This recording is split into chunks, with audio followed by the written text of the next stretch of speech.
لە باخچەیەکی ئاژەڵانی هەولێر منداڵێک بە موعجیزە لە بەردەستی پڵنجێک ڕزگاری بووە، ئێستاش تەندروستی جێگیرە. وەزارەتی ئەوقاف ماوەی ڕایکردنی مامەڵەی حاجیانی درێژ کردەوە، بە تایبەتیش بۆ ئەوانەی کە ئەمساڵ ناویان بۆ فەریزەی حەج دەرچووە. سڵاوتان لێبێت. 200 خاوەن وەلیدەی هەولێر ماوەی 2 ساڵە کارەبا بە بیرەکانی ئاوی حکومەت ئەدەن و دینارێکیشیان لە کرێی ئەو کارەبایە لە حکومەت وەرنەگرتووە. ئەمڕۆ ناچار بوون بچنە بەردەم بەڕێوەبەرایەتی ئاو و داوای ئەو حەقی خۆیان بکەن. پارەی کرێی ئەو وەلیدانە کە کۆی ئەەکەیتەوە لە ژمارە نایەن ئەوەندە زۆرە، چونکە بە قسەی نوێنەری مۆلیدەکان هەر خاوەن مۆلیدەیەک لانی کەم 10 ملیۆن دیناری کەوتۆتە لای حکوومەت. هەڵگورد فاتح نوێنەری خاوەن وەلیدەکان بە 1964 وت پارەی کارەبایان هی ساڵانی 2024 بۆ 2025 دەشڵێت هەر خاوەن وەلیدەیەک لە 10 ملیۆن دینار تاکو 45 ملیۆن دینار پارەی پێدانی کارەبایان لای حکومەتە. داوا لە پارێزگاری هەولێر دەکات فشار لە بەڕێوەبەری بانک بکات بۆ ئەوەی ئەو پارەیە وەربگرن، چونکە ئەڵێن کە ئەمڕۆ سەردانی ئاوی هەولێریان کردووە، پێیان وتراوە دەمێکە نووسراوی فەرمی کراوە بۆ خەرجکردنی پارەکانتان، بەڵام لە بانک پارەیان بۆ سەرف ناکرێت.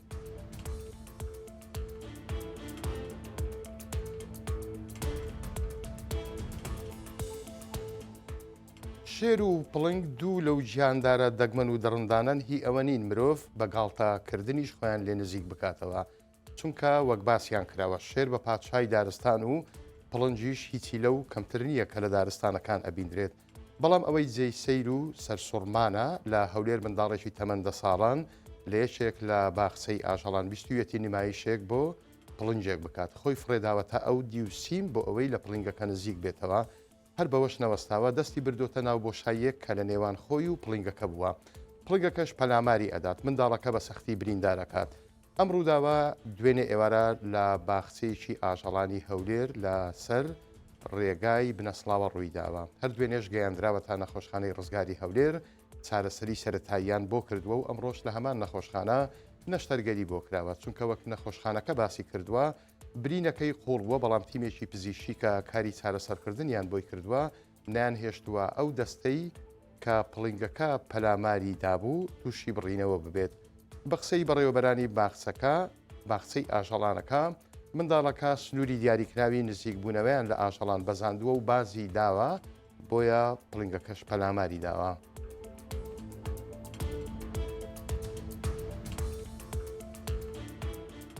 ئەمڕۆ هاوڵاتیانی چەند گوندێکی دەشتی هەریر فەڕاحناییان بەدڵدا هاتووە، چونکە پۆندێکی گلدانەوەی ئاویان بۆ ئەکرێتەوە. ئەمەش بۆ ئەوان مژدەیەکی خۆشە، چونکە وشکە ساڵی برستی لێبڕی بوون، هەر بەهۆی بێئاویشەوە چەند ماڵێک گوندەکانیان جێهێشت بوو. پۆندەکە لە گوندی قوبەی دەشتی هەریر دروستکراوە، خۆیان زەویان بۆ پۆندەکە دابین کردووە و ڕۆژانەش چەند هاوڵاتیەکی گوند لەگەڵ حکومەت و ڕێکخراوی یونسێف کاریان لە دروستکردنی پۆندەکە کردووە. سەباح جەوهەر مختاری گوندی قوبە لە دەشتی هەریر بە 1964 وت پێشتر کێشەی کەم ئاویان هەبووە و بە تانکەر ئاویان بۆ گوندەکەیان دابین کراوە. پۆندەکەش هەر بەتەنیا سوودی بۆ ئەوان نابێت، بەڵکو 4 گوندی دیکەش کە دراوسەیانن سوودی لێوەرەگرن. بە قسەی مام سەباح گوندەکەیان چەند ساڵێکە بەدەست نەبوونی ئاو ئەناڵێنێت. لە ماوەی 2 ساڵی ڕابردووش هەر بەهۆی بێئاوی 35 ماڵی گوندەکە چۆڵیان کردبوو، بەڵام ئیتر بەهۆی ئەم پۆندەوە گوندەکەیان سەر لە نوێ ئاوەدان ئەبێتەوە. پۆندەکەش ئەبێتە سەرچاوەی کاری کشت و کاڵی و ئاژەڵداری بۆیان.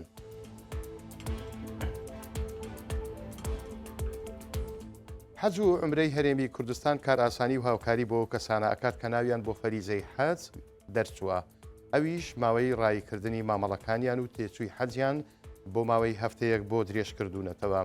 هەروەکو بڕیار بوو سبەی پێنجشەممە دواوادەی ڕایکردنی مامەڵەکانیان بێت، بەڵام بە بڕیاری وەزیری ئەوقاف و کاروباری ئاینی ماوەکە تاکو پێنجشەممەی داهات و درێژ کراوەتەوە.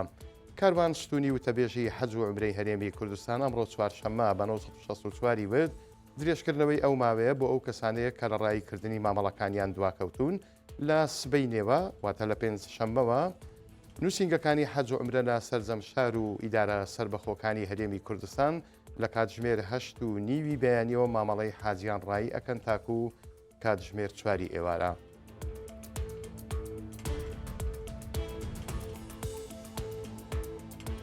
باس لە دیسان بارینی باران ئەکرێت، بەڵام ئەم جاریان بەپێی ئەو پێشبینیانەی کە کەشناسی هەرێم کردوویەتی هەموو ناوچەکانی هەرێمی کوردستان ناگرێتەوە بەڵکو بەشێک و هەندێک لە ناوچە شاخاویەکانیش ئەگرێتەوە. بەپێی پێشببینیەکان کە کەش و هەوای هەرێمی کوردستان بڵاوی کردوتەوە حەزەکەم لێرە ئاماژەی پێ بکەم. چەند ناوچەیەکی سلێمانی و هەروەها ئیدارەی ڕاپەڕینیش بەڵێ ئەوە هەیە. بەپێی پێشببینیەکانی کەشناسی هەرێم ئەڵێ ئەمڕۆ ئاسمان نیمچە هەور دەبێت لە بەشێک لە ناوچەکانی سلێمانی هەروەها لە ناوچەی ئیدارەی ڕاپەڕینیش لە چەند ناوچەیەکی ئەو دوو شوێنە نمەباران ئەبارێت. باسی لەوەش کردووە کە لەمڕۆوە ئاسمان بە نیمچە هەوری بە باڵێن پەڵە هەور لە ئاسمانی هەرێمی کوردستان ئەبیندرێت بەڵام تەنیا لەو دوو شوێنانە نمەباران ئەبارێت. پلەی بەرزترین پلە گەرمەکانی بڵاو کردوتەوە لە باڵێن بۆ ئەمڕۆ دیارە هەولێر 22 پلەیە. زۆرترین پلەی گەرمی دیارە گەرمیانە کە گەرمترین شوێنی هەرێمی کوردستانە لە ئێستادا 24 پلێ و هەڵەبجە و بەشێک لە ناوچەکانی سلێمانیش 18 پلەی سیلیزی ئەبن. بەڕێزان هەواڵەکانم پێشکەشکردن کاتیش خۆش بۆ هەموو لایەکتان خواتان لەگەڵ بێت.